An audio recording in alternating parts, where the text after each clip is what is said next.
I've been wandering for nearly 300 years now. My blistered feet never seem to heal, and every time I stop walking, I'm sucked into the sand and slowly dissolved, before being spat back out to continue walking. There is only one correct path, marked in blood-red sand. It goes up a mountain across a jagged bed of rocks, and we have to hang ourselves above a pool of water at the end. We pass out, feel the joy of drowning, then resurrect instantly at the starting point. Any attempt to deviate from the path doesn't work. It's like a magnet will pull us back to the road, and as punishment, we get sucked into the sand. Trust me, it hurts much less to walk.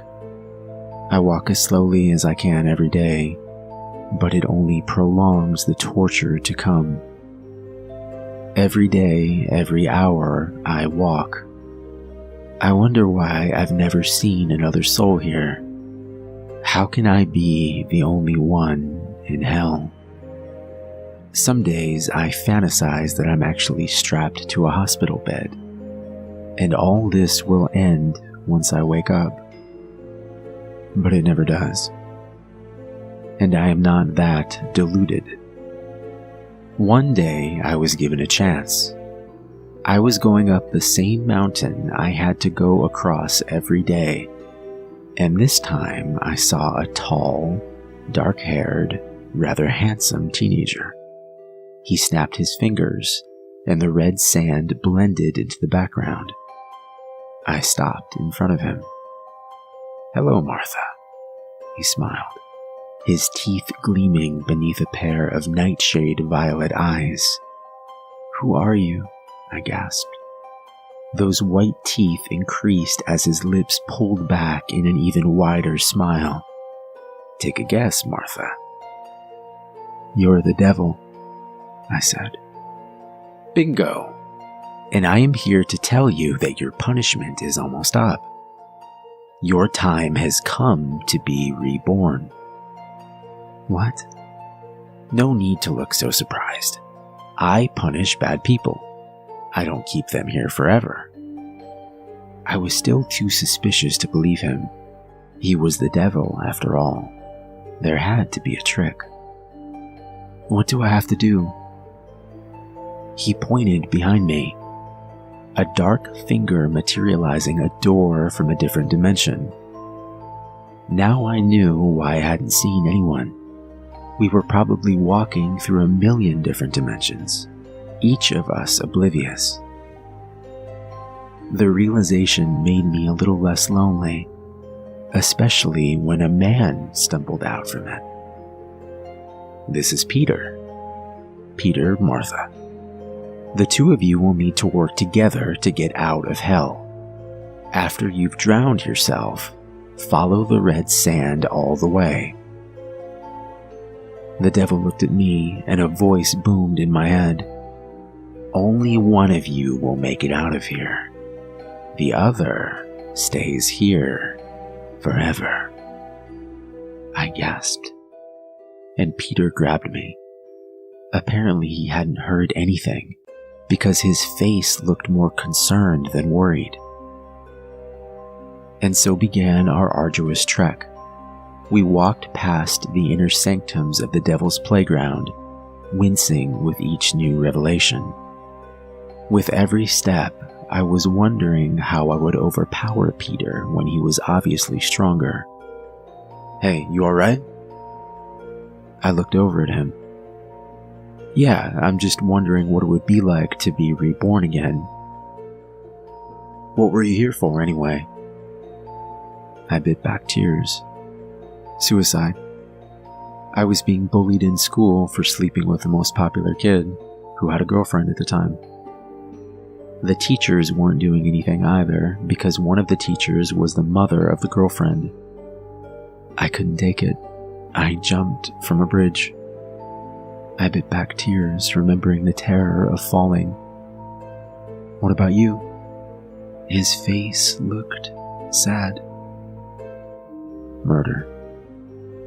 I had a daughter who was being bullied too. I saw her cry every night. One day, someone cut her hair off. A glint appeared in his eyes. I tracked down the kid and he pulled out a knife. My Marine training kicked in, and I took off his arm. He died of blood loss.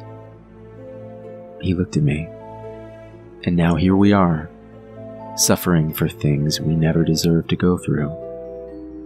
I looked back at him and something changed.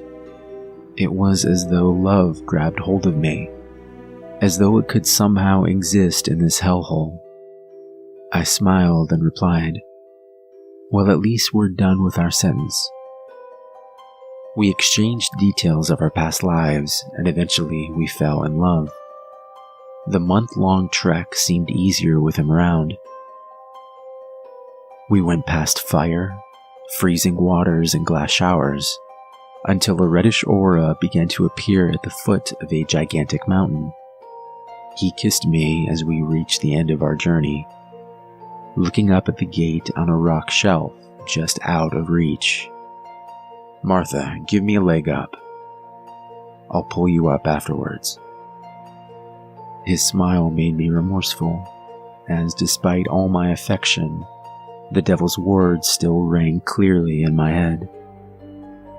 He murdered. He took someone else's life.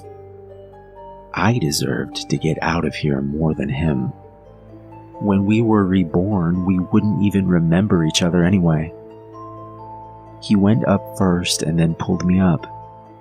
We held hands as we prepared to walk through the portal, and he turned to me. "I know we won't remember each other after this, but I wish we could. All my time in hell, and I'm only sorry for that." "I'm sorry too." I twisted, preparing for his look of shock as he tumbled to the ground.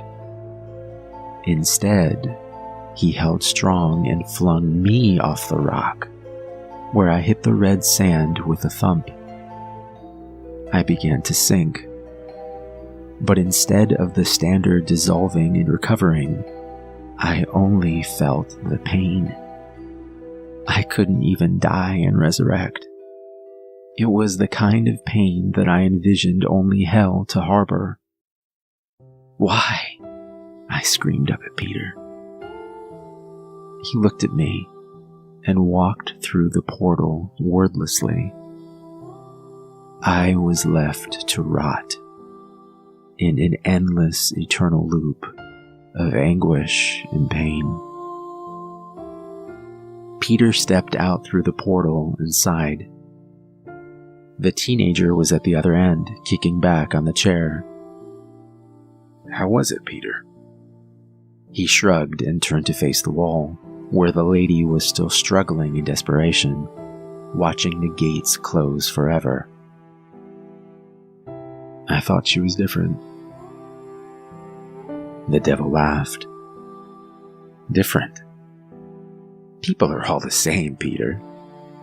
They don't know love for others. They only know how to look out for themselves. And given the right excuse, even eternal damnation can be justified. Look at her, prepared to sacrifice you, the one who made hell bearable. You still think people can be saved?" Peter's face betrayed no emotion. "There's a reason this is called hell." The devil smirked, surveying his guest, unfolding his wings and picking up a clipboard. "And that's why you don't get many visitors, St. Peter.